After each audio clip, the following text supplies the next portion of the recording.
Hi guys, I am from Jayalakshmi Sanskar School. Today we will do a science topic of blood. Okay, you all know about blood, जिसको हम हिंदी में रक्त या आप books में mostly रुधिर शब्द से पढ़ेंगे. Okay, it means same thing. रक्त या रुधिर या ब्लड, ये सभी एक ही चीज़ के नाम हैं. तो आपने पता भी होगा आपको क्या होता है, but still will do scientifically कि ये एक्चुअली होता क्या है, इसके अंदर कौन सी प्रकार की कोशिकाएं होती हैं. तो ब्लड आपको जैसे पता है कि हमारे शरीर के लिए बहुत ही एक इम्पॉर्टेंट फ्लूइड है. It's a very essential fluid in our body to keep us alive. Okay, अगर ये नहीं होगा तो फिर हमारी जो है मृत्यु हो जाएगी, क्योंकि ये हमारी सर्वाइवल के लिए बहुत ज़रूरी है. और अगर ब्लड बहुत कम हो जाता है हमारी बॉडी में तो मृत्यु हो जाती है. सो ब्लड को एक ऑप्टिमम लेवल पे होना बहुत ज़रूरी है, ताकि हमारी बॉडी की सारी फंक्शंस इजीली काम कर सके और हम हेल्दी रह सके और अलाइव रह सकें. तो एक्चुअली हम लोग करेंगे आज what is blood. Actually blood है क्या, what is blood. Okay, so blood is a body fluid that circulates to every part of the body, जो ट्रांसपोर्ट करता है. इसका बेसिकली काम क्या है, ट्रांसपोर्टेशन का काम है. तो फर्स्ट अगर आप इसका काम बोलोगे, इसके फंक्शंस अगर हम लिखें तो फर्स्ट इसका फंक्शन है ट्रांसपोर्टेशन का.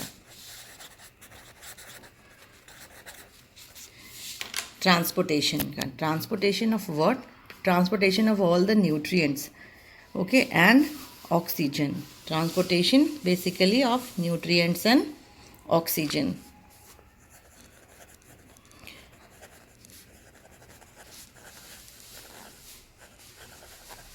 इस चीज़ का बेसिक ट्रांसपोर्टेशन ब्लड करता है. इसके साथ साथ ये कुछ वेस्ट मटेरियल और जितनी भी कार्बन डाइऑक्साइड है वो भी सेल से उठा करके ले करके आता है. तो बेसिकली इसका काम है ट्रांसपोर्टेशन का, चीज़ों को लेके जाना और वहाँ से वापस लेकर आना. फिर ये वेस्ट आपका किडनीज में चला जाता है, जहाँ से ये क्लीन हो जाता है. वेस्ट इसमें से रिमूव किया जाता है. इवन कार्बन डाइऑक्साइड लंग्स से हम लोग जो है एक्सेल करके बाहर निकाल देते हैं. इस अदर देन दिस, इसकी ट्रांसपोर्टेशन के साथ साथ कुछ हार्मोन्स भी होते हैं, ठीक है. और ऑल्सो हेल्प्स.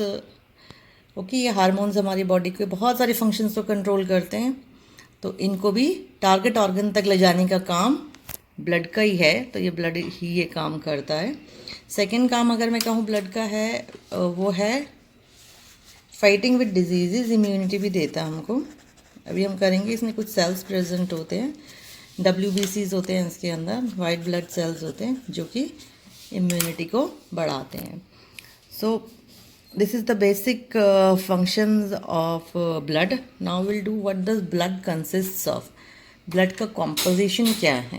ओके, ब्लड का कॉम्पोजिशन क्या है वो करेंगे हम. तो कॉम्पोजिशन अगर आप ब्लड का करना चाहते हैं तो ब्लड बेसिकली किस चीज़ का बना होता है. एक तो फ्लूइड पार्ट होता है जिसको हम बोलते हैं प्लाज्मा. ओके, फ्लूइड पार्ट होता है प्लाज्मा. लगभग ये इसके अंदर काफ़ी परसेंटेज वाटर का होता है. तो प्लाज्मा जो होता है ये सभी चीज़ों को अपने अंदर डिज़ोल्व करके कैरी करता है और ट्रांसपोर्ट करता है. और जैसे ही हार्ट इसको पंप करके वेरियस ऑर्गन्स तक पहुंचाता है, तो इसमें घुली हुई जितनी भी चीज़ें होती हैं प्लाज्मा में, वो सभी सेल्स तक पहुंच जाती हैं. ओके, ब्लड का जो रेड कलर होता है वो इसके RBCs के कारण, यानी कि रेड ब्लड सेल्स के कारण होता है. रेड ब्लड सेल्स में बेसिकली हीमोग्लोबिन प्रेजेंट होता है, जो कि इसको एक कैरेक्टरिस्टिक रेड कलर प्रोवाइड करता है. ये हीमोग्लोबिन का काम क्या है, ऑक्सीजन का ट्रांसपोर्ट. अगर हम हीमोग्लोबिन की बात करें तो it is the main pigment. It's like a pigment which carries oxygen. Okay, transport oxygen. ये ऑक्सीजन के साथ बाइंड करके ऑक्सी हीमोग्लोबिन बनाता है, और ये ऑक्सी हीमोग्लोबिन प्लाज्मा के थ्रू पूरी बॉडी में ले जाया जाता है. जहाँ पर भी ऑक्सीजन की आवश्यकता होती है कोशिका को या सेल को, जब ये सेल में जाता है तो वहाँ से फिर ये कार्बोक्सी हीमोग्लोबिन बना लेता है, ऑक्सीजन को सेल्स में छोड़ देता है और वहाँ से कार्बन डाइऑक्साइड को उठा लेता है और कार्बोक्सी हीमोग्लोबिन बना के फिर से प्लाज्मा में डिज़ोल्व होके ये जो है लंग्स तक ट्रैवल करता है और जब ये लंग्स में पहुँचता है तो वापस कार्बन डाइऑक्साइड को छोड़ के वहाँ से ऑक्सीजन उठा के फिर से ऑक्सी हीमोग्लोबिन। तो हीमोग्लोबिन तरह से कैरियर ऑफ ऑक्सीजन है, ट्रांसपोर्ट्स ऑक्सीजन हीमोग्लोबिन से बाइंड होके ट्रांसपोर्ट होता है। ओके, और इसके अंदर जो थर्ड इसका पार्ट होता है वो होता है WBCs। WBCs यानी कि white blood cells. White blood cells का बेसिक काम होता है इम्यूनिटी बढ़ाने का। ओके, ये हमारे शरीर के सोल्जर्स की तरह होते हैं। ओके, सोल्जर्स की तरह होते हैं जो कि इस हमें जो भी फॉरेन पार्टिकल या फॉरेन बैक्टीरिया या वायरस आ जाता है उसको फिनिश करने में हमारी बॉडी की हेल्प करते हैं। ओके, सो WBCs। अब ब्लड 3 तरीके की वेसल्स में चलता है, arteries and veins, arteries and veins. Arteries carry blood from heart to body parts and veins carry blood from body parts to heart. Okay, so इसके अंदर बेसिकली ऑक्सीजनेटेड ब्लड होता है और इसके अंदर बेसिकली कार्ब ऑक्सीजनेटेड ब्लड होता है। Okay, तो ये 2 तरीके की वेसल्स होती है जिनके अंदर ब्लड बेसिकली ट्रांसपोर्ट होता है। ओके, सो अगर हम बात करें ब्लड की कॉम्पोजिशन की तो ब्लड के पार्ट्स हो गए प्लाज्मा, RBCs के बारे में हमने बात करी, WBCs के हमने बात करी और एक चौथा इसके अंदर कंपोनेंट और होता है जिसे हम कहते हैं प्लेटलेट्स। ओके, तो RBCs के बारे में थोड़ा रिफ्रेश कर दे। दिस सेल्स का मेन काम क्या है? ऑक्सीजन को लेके जाना to the every part of the body, because oxygen is needed for release of energy in our body. They contain a special protein. Hemoglobin is a protein or a carrier pigment, I can say, which is responsible for taking oxygen to the lungs से oxygen उठाने में help करता है.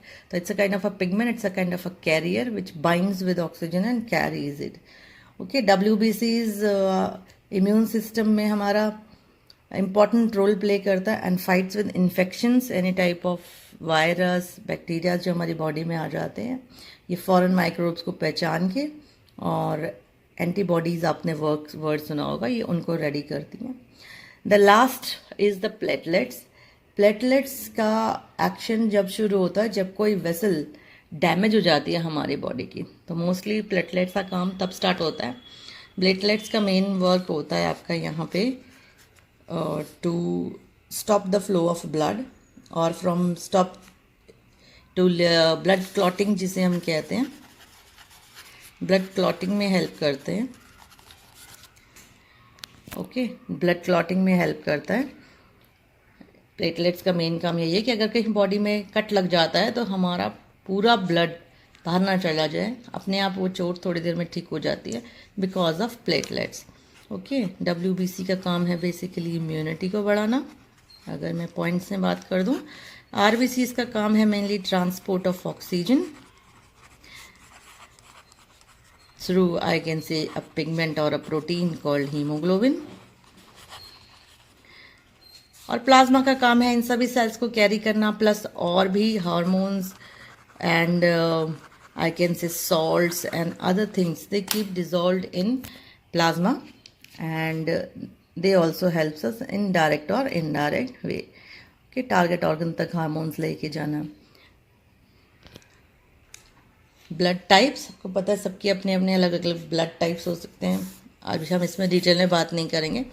Detail we will take someday else. I will just tell you the basic blood groups which are sometimes present A positive, A negative, then it is B positive, B negative. Then one blood group is O blood group. In O also you can have O positive and O negative, and you can even have AB positive and AB negative. So these are the most common blood groups which are present. Blood groups पे हम detail में फिर कभी बात कर लेंगे. Okay तो हम इसके बारे में अभी कुछ फैक्ट्स कर लेते हैं. कुछ बातें मैं आपको बता देती हूँ इसके बारे में. फैक्ट्स कर लेते हैं कि जब भी बॉडी में कोई इन्फेक्शन हो जाता है, ओके, तो ब्लड अपने आप अपने अंदर WBCs को इंक्रीज़ कर लेता है to fight with that infection. जब हम सिक हो जाते हैं या तो बॉडी का टेम्परेचर बढ़ा देता है हमारी बॉडी, ताकि मोर WBCs प्रोड्यूस हो for fighting with infection. Okay, और एक एवरेज साइज अगर मैं पर्सन की बात करूं तो उसके अंदर आपकी जो WBCs हैं इतना उनका नंबर बहुत हाई होता है. It is about 30 trillion cells which are present, RBCs. Okay, 30 trillion RBCs present होते normal size average human being में, और which is about 70% of all cells of our body. Okay, so this is a huge number कि हमारी जितनी भी body में sales हैं सबका अगर मैं 70% तो हमारा RBCs ही है. ओके, और इवन ब्लड के साथ साथ एक और इम्पॉर्टेंट चीज़ जो कैरी करता है ब्लड वो है इंसुलिन. ओके, इंसुलिन वैसे तो एक हार्मोन ही है. Okay, which controls the sugar level of the body. So अगर ये इंसुलिन ब्लड में कम हो जाता है तो शुगर लेवल में increase and the person and can suffer from diabetes and other diseases. So this was the main crux of the topic blood. Okay, you revise these and learn the functions and the composition of the blood, which is really very important. Blood is a type of a connective tissue. Okay, ये एक connective tissue की तरह है, जैसे कि हमारी bones हैं या ligaments हैं वो भी connective tissue है, उसमें से blood भी हमारा एक connective tissue है. Okay, so thank you guys for watching, and if you like then like the video and share and subscribe it. Thank you.